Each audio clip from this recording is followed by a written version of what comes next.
Early on December 16, 1944, three German armies of more than 200 Bausernsauren men launch a surprise counterattack on the thinly held Allied line in the Ardennes forest. Their goal is to turn the tide of the war in Europe.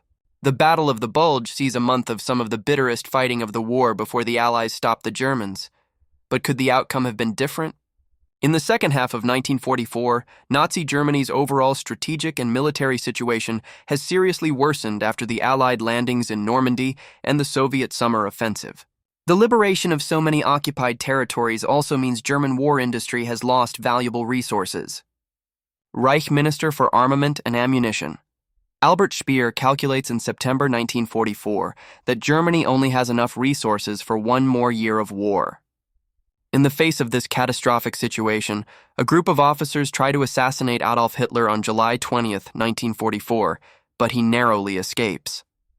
Hitler decides that in order to regain domestic control and the military initiative at the front, he has to launch a successful counterattack in the West.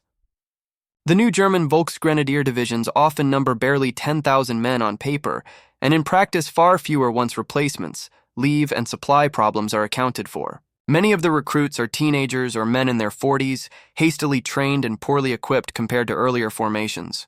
Despite the desperate situation, German armaments output peaks in late 1944 under Albert Speer's total war economy, an astonishing testament to industrial efficiency under bombardment, but one that cannot offset the collapse of experience, fuel supplies, and air superiority. By autumn, Germany's last reserves are being scraped together for a decisive effort. On the Western Front, Hitler plans a major counteroffensive to regain the initiative, an audacious strike through the Ardennes that will soon become known as the Battle of the Bulge. Meanwhile, on the Eastern Front, the Red Army is preparing its winter offensive from bridgeheads on the Vistula River. Soviet forces, now vastly superior in manpower, tanks, and artillery, are poised to crush German defenses in Poland and push toward Berlin itself. In this brief interlude before the storms of late 1944 and early 1945, both sides prepare for the final phase of the European war. The Western Allies regroup and refit their armies, ensuring their logistics can sustain the coming advance into Germany. The Soviets mass their forces for a strike that will determine the fate of Central Europe. And the Third Reich, exhausted, isolated, yet still defiant, mobilizes the last of its strength for one final, doomed effort to turn the tide. The operation Hitler envisions is bold, a massive armored thrust through the Ardennes, intended to split the Allied front in two, encircle entire armies, and force the Western Allies to negotiate a separate peace. Codenamed Unternehmen Wacht am Rhein, Operation Watch on the Rhine. It is a plan rooted as much in desperation as in strategic calculation. To Hitler, the Ardennes offensive offers a last chance to reverse Germany's declining fortunes. He imagines a victory reminiscent of 1940, a stunning blow that will shatter Allied morale and buy time to deal with the advancing Soviets in the East. Yet his generals know the risks. The Wehrmacht of late 1944 is no longer the force that conquered Europe. It suffers from fuel shortages, limited transport capacity, and inexperienced troops. Even elite armored divisions exist mostly on paper. Many tanks are immobile due to lack of fuel or spare parts. Still, planning proceeds. The offensive's primary objective is to seize Antwerp, a critical Allied supply port whose loss would cripple the logistics of the entire Western Front. The attack will be spearheaded by three armies: the 6th SS Panzer Army under Sepp Dietrich in the north, the 5th Panzer Army under Hasso von Manteuffel in the center, and the 7th Army under Erich Brandenberger in the south. Their combined force, of over 200,000 men and 1,000 tanks and assault guns, is secretly assembled under strict radio, silence, and camouflage to preserve the element of surprise. The choice of the Ardennes reflects both Hitler's fixation with symbolic repetition and pragmatic necessity. The region's dense forests and narrow roads make large-scale Allied reconnaissance difficult. American commanders consider the sector quiet, using it as a rest area for battered units and newly arrived divisions. German planners hope that poor winter weather will ground Allied air power, giving their armor a fleeting window of opportunity.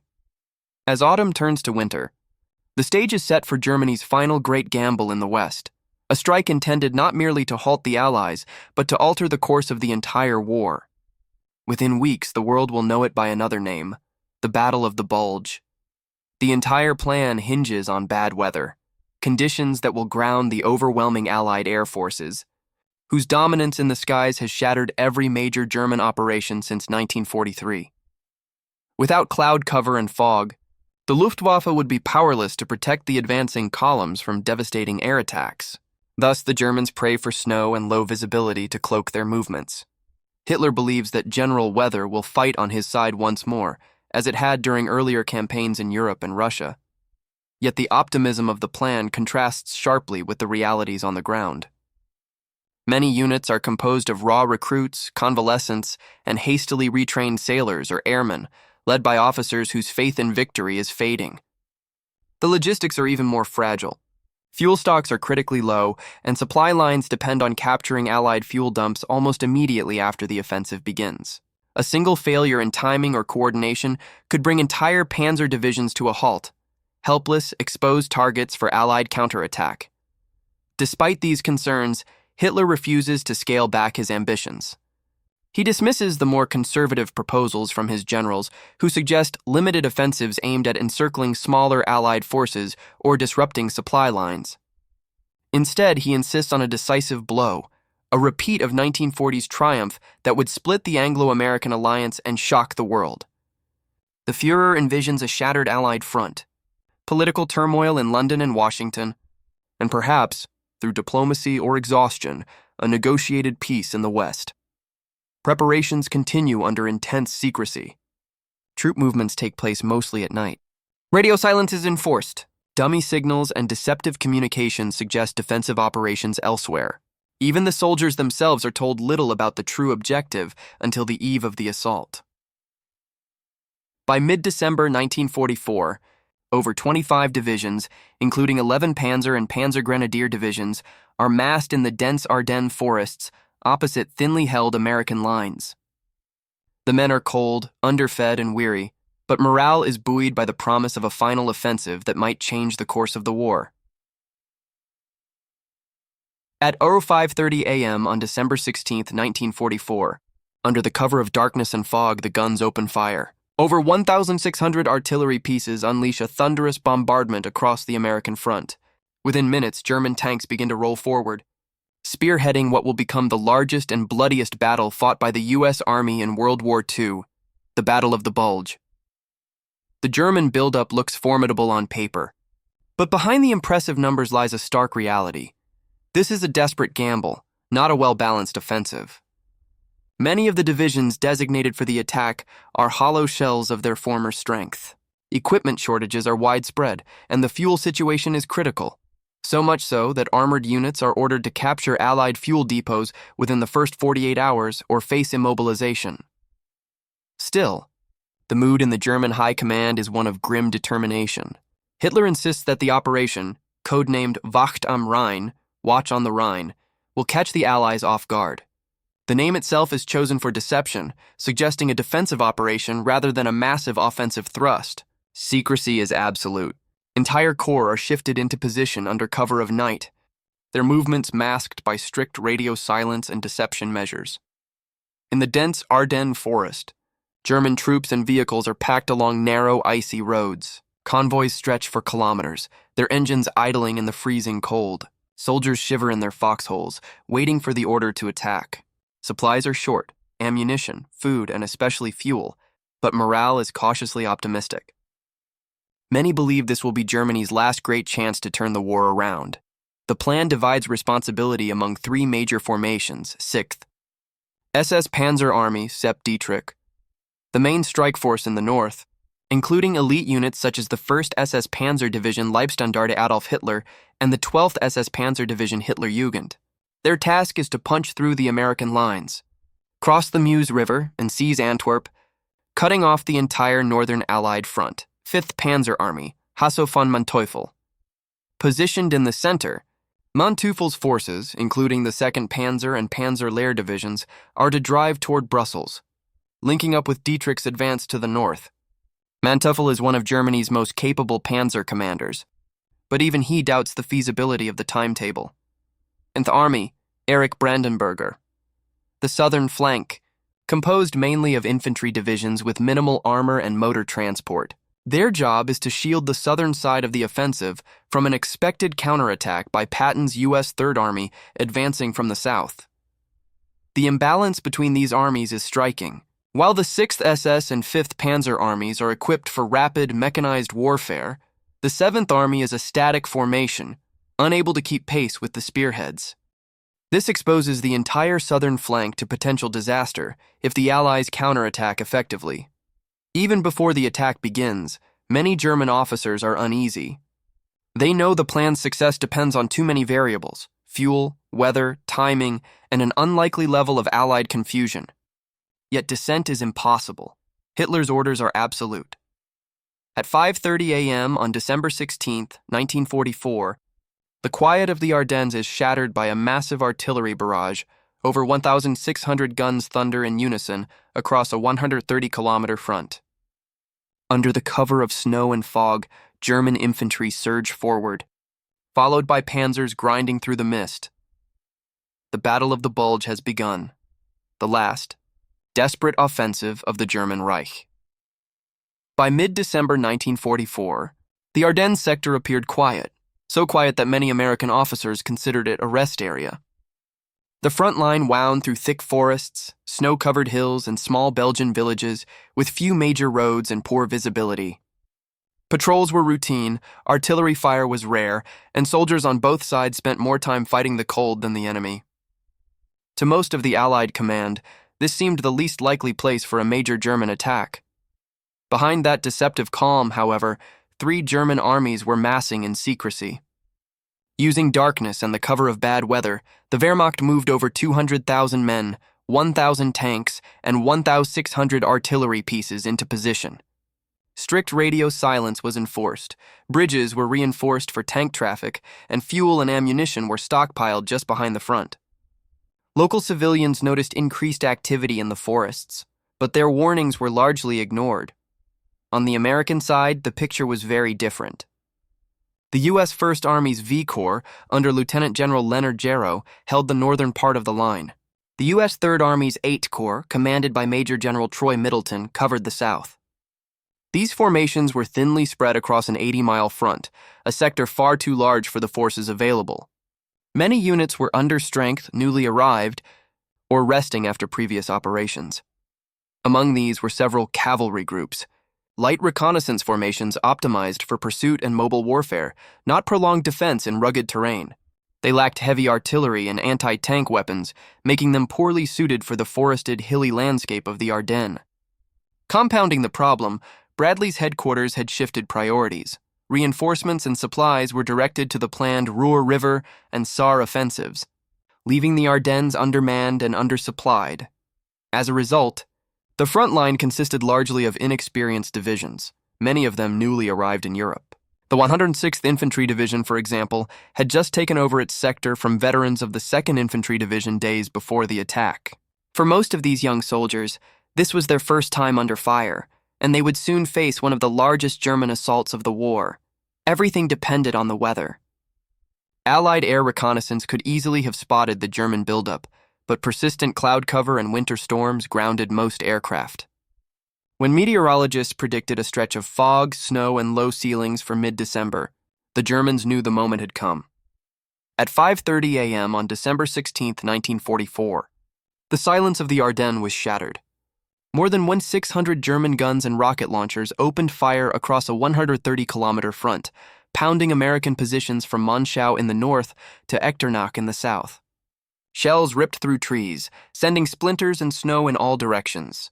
Communications lines were cut, roads blocked, and entire regiments thrown into confusion.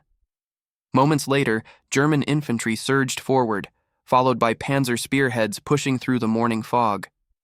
Many American outposts were quickly overrun, their defenders captured before they even understood what was happening. Within hours, the greatest battle fought by the U.S. Army in Europe, and the last great German offensive of the war, was underway. At night, the long columns of vehicles crept forward through the dense Ardennes forests, headlights covered, engines muffled, and orders whispered. Drivers followed the faint glow of cat's eye reflectors on the vehicles ahead, struggling to keep formation along frozen, narrow roads. The cold was brutal and the tension constant. Every cough of an engine, every metallic clang of a track risked betraying their presence to Allied patrols. There was no talking, no smoking, not even the light of a cigarette, recalled one veteran. It felt as if the whole forest was holding its breath. To maintain secrecy, no cooking fires were allowed during the day, and movement halted whenever Allied reconnaissance planes were overhead.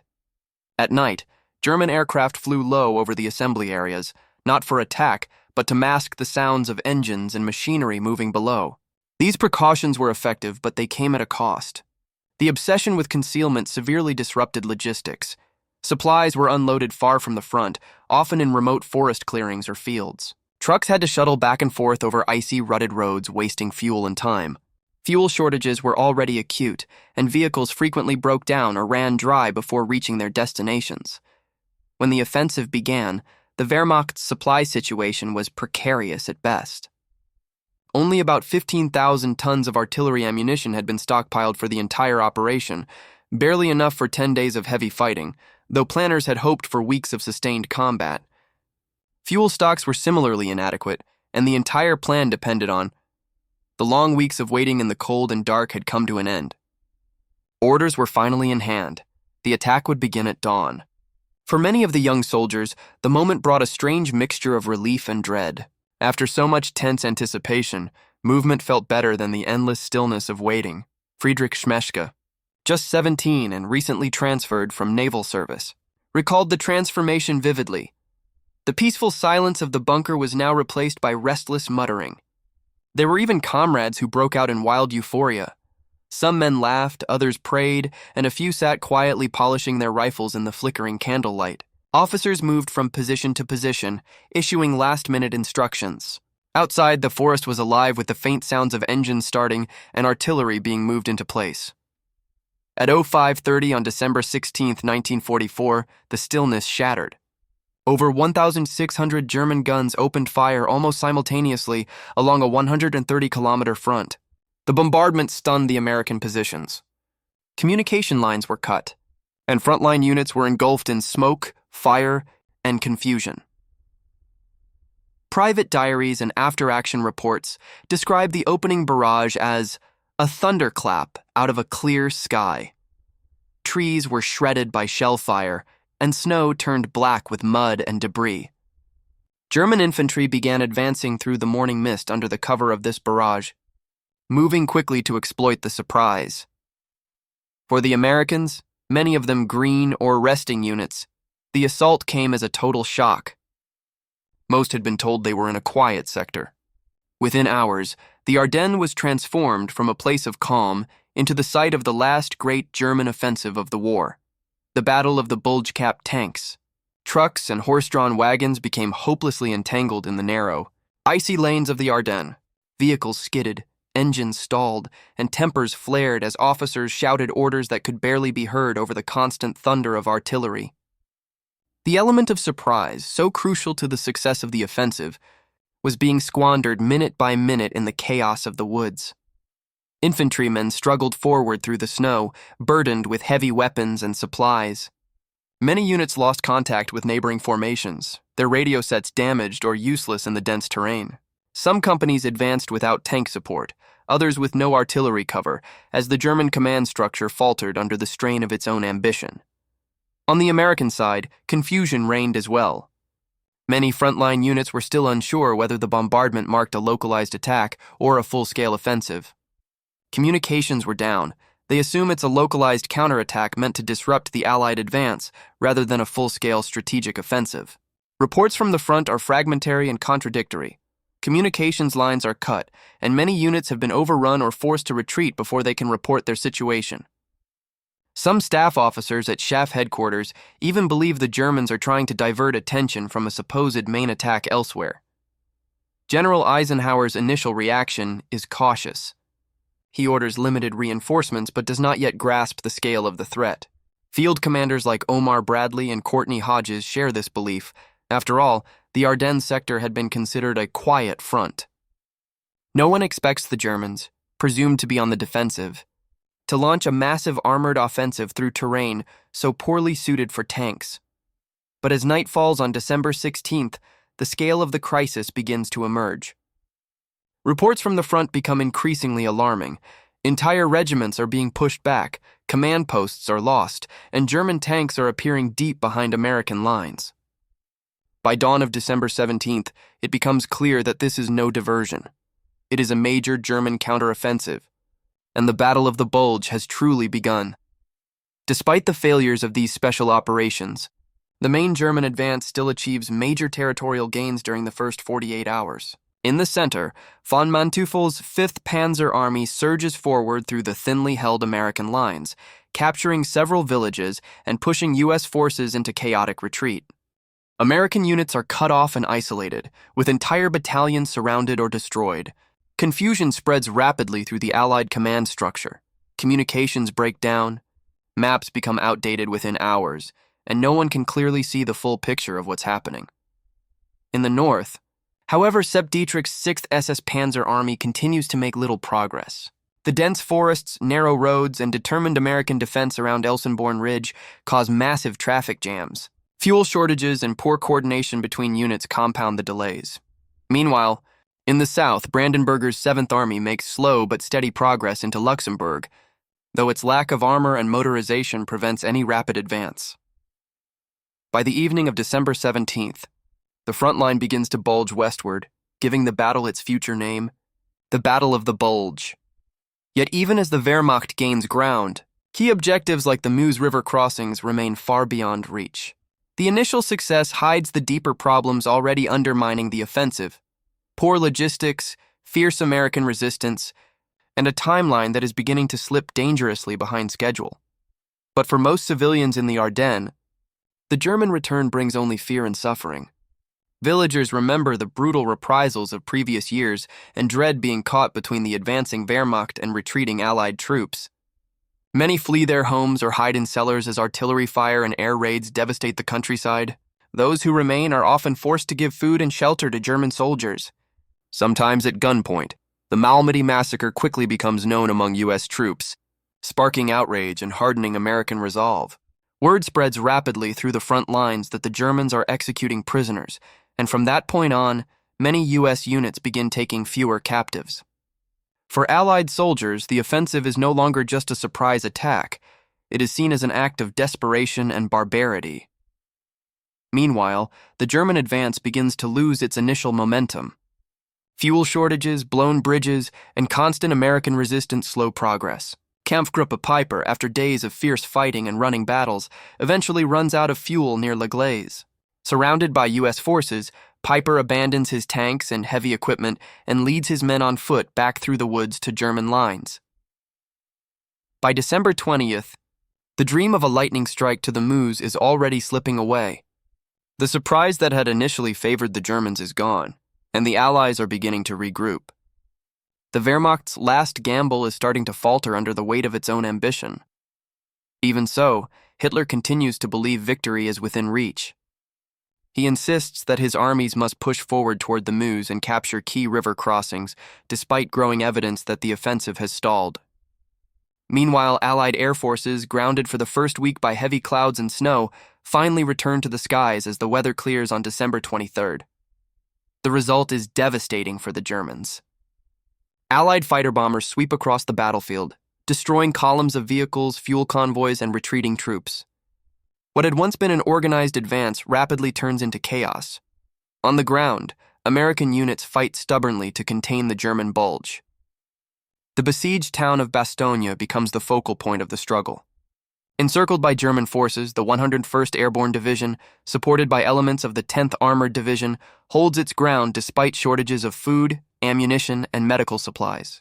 When the German commander demands surrender, Brigadier General Anthony McAuliffe famously replies with a single word: nuts. The defiance at Bastogne becomes a symbol of American resilience. At the same time, General Patton's Third Army executes an extraordinary maneuver. Within days, he turns his entire army northward to relieve Bastogne, marching through freezing weather and icy roads. On December 26th, his lead elements break through the German lines and open a corridor to the town. The tide of the battle has turned decisively. By late December, the Germans are on the defensive. Fuel shortages cripple their mobility, their troops are exhausted, and Allied reinforcements continue to pour in. What had begun as Hitler's bold gamble to split, some began to dig foxholes with their bare hands, others simply stared in silence as shells exploded around them. Supplies were running dangerously low. Food, ammunition, and medical equipment were nearly gone. Still, the Americans refused to surrender. Inside Bastogne, Brigadier General Anthony McAuliffe, acting commander of the 101st Airborne Division, received a German demand for capitulation. His reply would become legendary: nuts. The single word summed up the spirit of the defenders. Despite the freezing cold, constant bombardment, and overwhelming odds, they held their positions. Outside the town, General Patton's Third Army was already on the move. In one of the most remarkable maneuvers of the war, Patton redirected his entire army northward in just 48 hours, fighting through snow, ice, and German resistance to reach Bastogne. On December 26th, Patton's leading units broke through the German encirclement and reopened the road to the town, linking up with the exhausted defenders. For the first time since the offensive began, the momentum shifted decisively to the Allies. But the battle was far from over. Fighting would continue well into January, as the Wehrmacht desperately tried to hold its gains. German fuel shortages, relentless Allied air attacks, and the sheer resilience of American troops gradually turned the Ardennes offensive into a catastrophic failure. What had begun as Hitler's last great gamble now became the beginning of the end for Nazi Germany. That single defiant word instantly became a symbol of American determination. Inside the frozen, bomb-shattered town, morale soared as word of McAuliffe's reply spread through the ranks. The defenders dug in, improvising fortifications from rubble and wrecked vehicles, fighting off constant artillery fire and repeated German assaults. Food and medical supplies were running dangerously low, and the freezing temperatures made even survival a daily struggle. Yet the men of the 101st Airborne and supporting units refused to yield. Outside the encirclement, the U.S. Third Army was racing north. General George S. Patton had executed one of the most remarkable maneuvers of the war, pivoting his entire army 90 degrees in just 2 days to relieve Bastogne. His tanks and infantry slogged through snow and ice, battling both the elements and German resistance. On December 26, Patton's spearhead from the 4th Armored Division finally broke through to the southern edge of Bastogne, linking up with the exhausted defenders. Supplies began to flow in, and wounded soldiers were evacuated. The siege was lifted, but the battle for the Ardennes raged on for weeks. The defense of Bastogne became the turning point of the Battle of the Bulge. It shattered German hopes for a breakthrough to the Meuse and exposed the fatal weakness of Hitler's grand gamble, an ambitious plan built on unrealistic assumptions, overstretched supply lines, and the unwavering resilience of the American soldier. Exactly. Once the siege of Bastogne was broken, the Allies could exploit their overwhelming advantages in manpower, artillery, and air power. American forces began a systematic counteroffensive across the Ardennes. The Germans, already overextended, faced severe shortages of fuel, ammunition, and food, compounded by harsh winter conditions. Their armored spearheads, unable to maintain momentum, became easy targets for Allied artillery and airstrikes once the skies cleared after December 23rd. Fighter bombers attacked columns, destroyed vehicles, and forced the Wehrmacht to conduct night movements, further slowing their advance. American forces, using combined arms tactics, gradually reclaimed key towns, road junctions, and supply points. Infantry, tanks, and artillery coordinated to push the Germans back, while Allied logistics ensured that frontline units were consistently resupplied, something the Germans could no longer manage. By mid-January 1945, the Ardennes had been cleared of German forces, and the strategic initiative had decisively returned to the Allies. The Battle of the Bulge demonstrated not only German desperation, but also the resilience, flexibility, and firepower of the Allied forces. It was a stark illustration of how initial tactical surprise could be undone by superior logistics, reinforcements, and coordinated firepower. Operation Bodenplatte was Germany's last-ditch attempt to regain air superiority on the Western Front. The plan aimed to destroy Allied aircraft on the ground, strike airfields, and disrupt Allied air support for their advancing ground forces. Despite meticulous planning, it faced major challenges: poor coordination, inexperienced pilots, and Allied radar and early warning systems. As the roughly 1,000 Luftwaffe planes took off shortly after dawn on January 1, 1945, many suffered mechanical issues, navigation errors, or took off without full briefing. Those that did reach Allied airfields achieved some surprise, managing to destroy a number of aircraft on the ground. However, German losses were catastrophic. Allied anti-aircraft defenses and the now alert Allied fighter squadrons shot down a large portion of the attacking force. Many planes ran out of fuel on the return journey, and inexperienced pilots crashed or bailed out over hostile territory. The operation failed strategically. While some Allied aircraft were destroyed, the Allies quickly replaced them due to overwhelming production and logistics. The Luftwaffe suffered irreplaceable losses in aircraft and trained pilots, weakening Germany's air power permanently. Bodenplatte highlighted both the desperation of the German war effort and the imbalance between German attrition and Allied industrial and operational capacity. Operation Bodenplatte was a spectacular but catastrophic failure for the Luftwaffe. The German pilots initially marveled at the scale of the operation, seeing hundreds of aircraft filling the sky. Yet Göring's rigid orders that any pilot who failed to strike an airfield must immediately take off again eliminated any margin for error and stripped them of surprise, effectively dooming the second wave of attacks. Coordination problems, fuel shortages, and navigation errors compounded the disaster. Some German aircraft accidentally engaged friendly units, while many ran out of fuel on return or crashed. By the end of the operation, the Luftwaffe had lost over 300 aircraft, most of them irreplaceable given Germany's depleted pilot pool and industrial limitations. The Allies lost around 260 planes, but their losses were quickly replaced thanks to superior production and logistics. The operation's failure weakened German air power irreversibly, leaving the Wehrmacht exposed to Allied air superiority for the remainder of the winter. By January 10th, the Germans had effectively conceded defeat in the Ardennes, pulling key panzer divisions from the front. 2 days later, the Soviet winter offensive on the Vistula further strained German defenses, cementing the collapse of German strategic initiative on both the western and eastern fronts. Exactly. By concentrating their best forces, Dietrich's elite, SS Panzer divisions in the northern sector against the strongest anticipated resistance, the Germans violated a basic principle of offensive strategy: exploit weak points to maximize breakthrough potential while minimizing attrition. This strategic misallocation reflected both Hitler's personal paranoia and political distrust of the regular Wehrmacht after the July 20th plot. Hitler's preference for the Waffen-SS over experienced army units introduced inefficiencies. The SS troops, while ideologically motivated, were often poorly coordinated and less adaptable to fluid battlefield conditions. Their deployment emphasized political loyalty over operational effectiveness. Combined with the last-minute secrecy that prevented reconnaissance and planning, these factors significantly reduced the offensive's chances of success.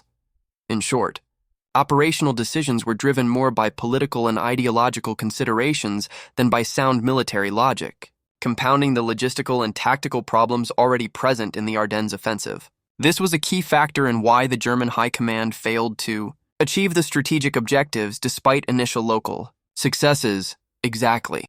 Even if the Waffen-SS or other German units had executed flawlessly at the tactical level, the strategic and logistical realities made success impossible. The offensive depended on conditions that were effectively outside German control: persistent bad weather to negate Allied air power, rapid capture of Allied fuel depots, and uninterrupted advance despite severely constrained motorization. By late 1944, the Wehrmacht was stretched thin. Units were under strength, poorly trained, and equipped with a hodgepodge of obsolete or captured weaponry.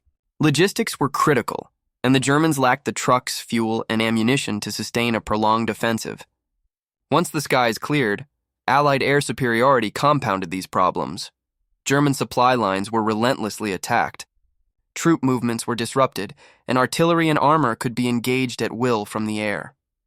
In short, the Ardennes offensive was structurally flawed from conception. No amount of tactical skill or bravery could overcome the combination of understrength troops, insufficient equipment, overextended supply lines, and overwhelming Allied firepower. It was, strategically, a doomed gamble. Exactly. After the catastrophic failure of the Ardennes offensive, the Allies regained the strategic initiative in the West. The Rhineland campaign was designed to exploit German weakness and push into the industrial heart of the Reich, ensuring the collapse of Germany's remaining war-making capacity. The operation combined multiple elements: amphibious crossings. Engineers and infantry conducted river assaults under heavy fire, securing bridgeheads across rivers leading to the Rhine.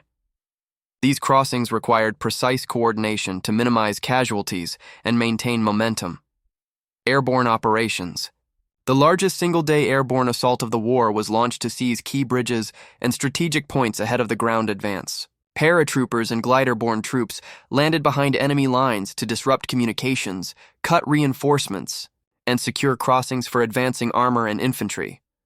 Combined arms coordination. Infantry, armor, artillery, and air support were carefully synchronized. Allied air superiority allowed fighter-bombers to strike German positions, supply lines, and retreating units with impunity.